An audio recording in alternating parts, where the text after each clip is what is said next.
KF-21 램제트 엔진 추진력 시험. 국산 엔진으로 초음속 비행하는 KF-21 전투기. 미국 엔진 연구원들 할 말을 잃었다. 수출 가격 공개. 필리핀 KF-21 구매 희망. 미국도 못한 걸 해냈다. 전 세계가 깜짝 놀란 KF-21 최신 근황. 이와 더불어 최근 의미 있는 성과로는 KF-21의 중장거리 공대공 미사일인 미티어의 성공적인 시험 발사가 있었습니다. 적을 격추시킬 있는 사거리가 약 2에서 300km라고 하는 이 미티어 미사일은 램제트 엔진으로 보다 추진력을 오래 유지하고 적기를 탐색해 근접했을 때 폭발하는 오해들을 갖추었는데요. 지난 5월 실사격 테스트를 통과했기 때문에 이 미사일의 미래 양산, 수출 가능성에는 청신호가 켜졌습니다. 한편 해당 미사일은 현존하는 미국제 미사일보다 좋다고 평가받은 바가 있죠. 이렇듯 KF-21의 제작이 각종 테스트를 거쳐 더 매끄럽게 완성되어 가는 상황에서 전 세계의 이목도 함께 KF-21에 집중되는 상황인데요. 과거 한국의 전투기 제작을 두고 의구심을 가졌던 각종 항공 잡지사, 엔지니어들은 최근 성공적으로 진행된 테스트를 보고 긍정적인 반응을 보이고 있으며 록히드 마틴 또한 시험 비행을 보며 놀라움을 드러낸 바 있다고 합니다. 국내를 통틀어 해외가 주목하고 있는 가운데 우리는 미래 K방산을 이끌어갈 만한 핵심 존재인 KF-21을 앞으로도 주목하며 지켜볼 필요가 있겠습니다. 세계 각국이 경쟁적으로 군비를 확장하면서 한국 방산업체를 향한 러브콜도 늘고 있다. K방산이 지닌 제조 역량을 활용해 방산 시장을 선점하기 위해서다. 한국이 쌓아 올린 트랙 레코드를 활용하면 신흥국에서도 수출이 용이해진다. 제너럴 일렉트릭, GE에서 분사한 방산업체 GE 에어로스페이스도 한국과 협력을 원하는 기업 중 하나다. 지난 2일 JW 메리어트 호텔에서 만난 리타 플레어 GE 에어로스페이스 부사장은 한국은 GE 입장에서 미국 다음으로 중요한 시장이다라며 전투기 엔진 수입국인 동시에 주요 부품을 공급하는 곳이다라고 설명했다. GE 에어로스페이스는 지난 4월 GE에서 분사해 출범한 항공엔진 전문 기업이다. 이전까지 GE에서 항공엔진을 담당했다. 이곳에서 제작한 항공엔진은 7만여 개에 달한다. 이 중 4만 4천여 개가 여객기 등 민간 항공기에 들어갔고 2만 6천여 대는 전투기에 쓰였다. 플레어 부사장은 세계 민간용 항공엔진 시장의 66%를 GE에어로가 점유하고 있다고 했다. GE 에어로스페이스는 한국을 수출의 교두보로 삼았다. GE에어로가 제작한 엔진을 활용한 국산 전투기, 수출길이 점점 넓어지고 있어서다. 경공격 기파 -50을 비롯해 초음속 고등훈련기 T-50에도 GE에어로의 엔진이 적용됐다. 플레어 부사장은 한화에어로스페이스 같은 한국 협력사가 없었다면 이런 성과도 없었을 것이라며 1980년대부터 40년간 이어진 협력관계 덕에 GE 에어로스페이스의 실적도 개선됐다고 했다. 플레어 부사장은 한국 기업과 협력을 거듭 강조했다. 한국형 전투기인 KF-21이 출시되며 새로운 시장을 개척할 길이 열렸기 때문이다. 한화에어로스페이스 등 국내 방산기업이 독자적으로 항공엔진 개발에 나서도 민감하게 반응하지 않는 이유다. 신형 엔진을 개발해 시장을 국내 기업과 양분할 수 있어서다. GE 에어로스페이스는 차세대 엔진을 개발하기 시작했다. 세라믹과 탄소 섬유를 섞은 세라믹 매트릭스 복합 소재, CMC를 엔진용 소재로 전환하는 중이다. 이게 성공하면 기존 합금 소재보다 무게가 3분의 2가량 가볍고 내열성이 뛰어난 게 특징이다. 엔진 수명을 늘리고 성능을 향상하려는 취지다. 이를 위해 지에어로는 첨단 기술을 총동원했다. 3D 프린터를 활용한 적층 제조 기법이 핵심이다. 부품을 하나씩 제조하지 않고 3D 프린터에 소재를 넣으면 프린터가 설계도대로 이를 쌓아 올려 부품을 제작한다. 제어로 스페이스가 차세대 엔진 개발에 주력하는 배경엔 군비 확장 외에 또 다른 이유가 있다. 아시아 여객 시장의 성장세가 가팔라지고 있어서다. 개발도상국에서 인구가 급증하면서 여객 수요도 덩달아 확대된다는 설명이다. 유엔 세계인구 전망에 따르면 세계 인구는 2040년까지 91억 8천만 명으로 늘어날 전망이다. 인도 등 아시아 개도국에서 인구가 급증하고 있다. 인구 증가는 여객 수요로 이어진다. 글로벌 컨설팅 업체 베인앤드컴퍼니에 따르면 여객 수요를 측정하는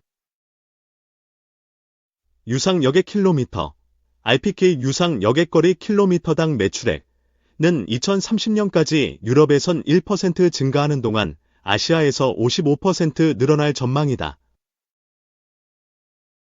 교체 주기가 임박한 기체도 산적해 있다. 지난해 말 기준으로 항공기 3만여 대가 운항 중이다. 이 중 70%인 2만 3,400여 대가 교체가 필요한 노후 기재다. 이 때문에 2030년까지 항공 엔진 6만 4천 개가량이 신규 발주될 전망이다. 리서치 업체 마켓앤드마켓에 따르면 항공 엔진 시장 규모는 지난해 750억 달러, 약 104조 원에서 2026년에 930억 달러, 약 129조 원을 웃돌 것으로 관측된다.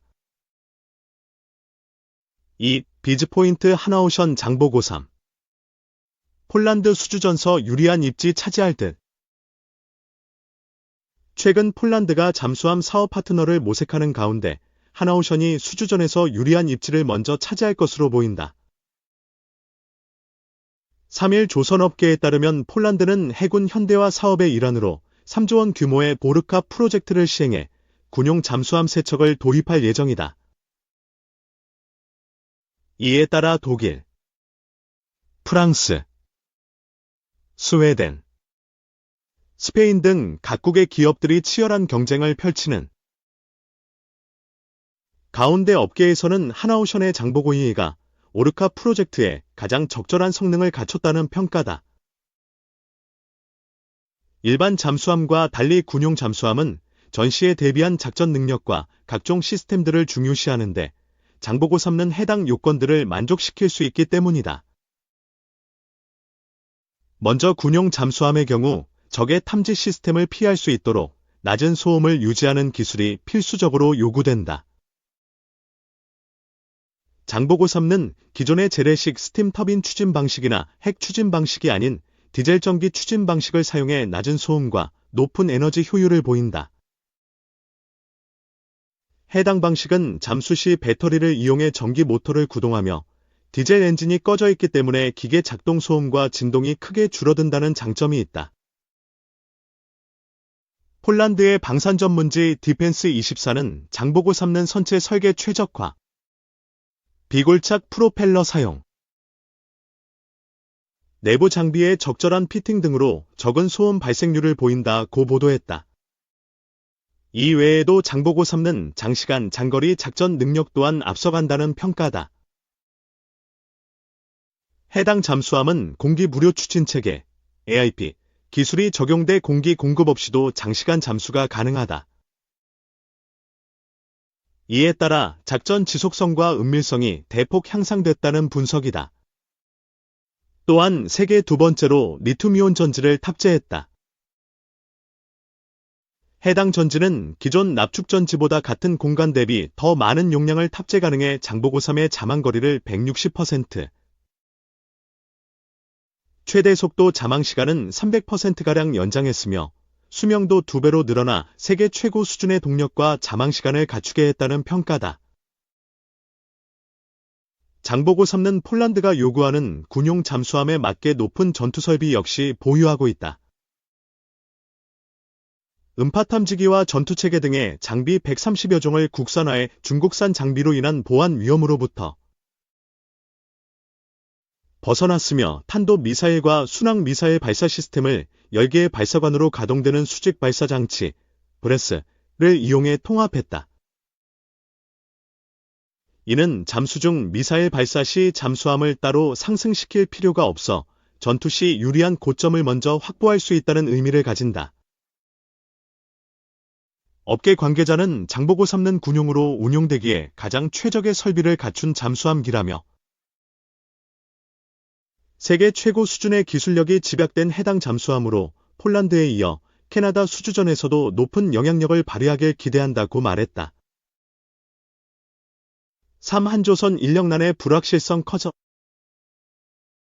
인력난과 트럼프 2기 정부 출범 등이 국내 조선업계가 당면한 최대 과제로 지목됐다. 지난달 21일 서울 신라호텔 영빈관에서 열린 2024 미래물류기술 포럼 행사에서 한국조선해양 안광원 사장, 사진, 은 선박의 친환경 및 디지털화를 주제로 발표를 진행했다. 조선해양 플랜트협회에 따르면 지난 2022년 우리나라 조선학과 졸업생은 850명으로 2014년 1241명과 비교해 32% 급감했다. 같은 기간 연구기술 인력은 9만 2천 명으로 2014년 대비 55% 줄었다. 액화천연가스, 렌즈, 선 수주 확대로 화물창 생산 인력은 내년에도 1000여 명이 넘게 부족할 것으로 예상된다. 안 사장은 한국조선의 인력난으로 중국의 친환경 선박 수주 점유율이 빠르게 상승하고 있다는 점을 우려했다. 그는 술산이나 거제에 가면 해외 인력이 거의 3만 명이 들어와 있다. 월급은 국내와 똑같은데 기술 수준은 60%도 안 된다. 그래서 조선업계는 매우 큰 고민에 빠져 있다고 말했다. 내년 출범하는 트럼프 2기 정부도 조선 시장의 불확실성을 높일 것으로 보인다. 화석 연료 정책에 따른 에너지 자립을 목표로 하고 있는 트럼프의 재집권의 글로벌 해운 조선 시장의 환경 규제의 변수가 생길 거란 지적이다. 트럼프는 바이든 정부의 신재생에너지 중심 정책을 폐기하고 석유가스와 같은 화석연료 도입을 향한 규제 완화를 예고하고 있다. 안 사장은 국제사회에서 열심히 만든 환경 규제가 완전히 달라질 수 있다. 그랬을 때 우리는 어떻게 대응할 것이냐? 이런 것들이 매우 큰 이슈가 되고 있다고 말했다. 앞서 지적한 현안 과제를 해결하고자 안 사장은 가장 먼저 초격차 기술을 개발해 글로벌 경쟁에서 우위를 확보해야 한다고 강조했다. 이번 세미나는 해양의 미래, 첨단 과학기술로 기후 위기에 도전하다라는 주제로 영국의 학계 산업계의 다양한 전문가들이 참석해 최근 물류 트렌드를 진단하고 미래 대응 방안을 모색했다. 미래물류기술 포럼 김성진 의장은 개회사에서 지금 인류는 유례없는 급속한 변화에 직면하고 있다. 기술 혁신, 예측 불가능한 시장의 변화, 기후 변화로 인한 긴박한 환경적 위기 등으로 우리의 일상생활은 물론 산업 전반의 불확실성이 커져가고 있는 상황이라며 이번 세미나가 급변하는 물류 환경 속에서 의미 있는 의견 교환의 장이 되고 저 멀리 저희가 목표로 하고 다가가고 있는 또 다른 고지를 향한 주요한 발걸음을 하나 더 놓는 의미 있는 자리가 되기를 기대한다고 말했다.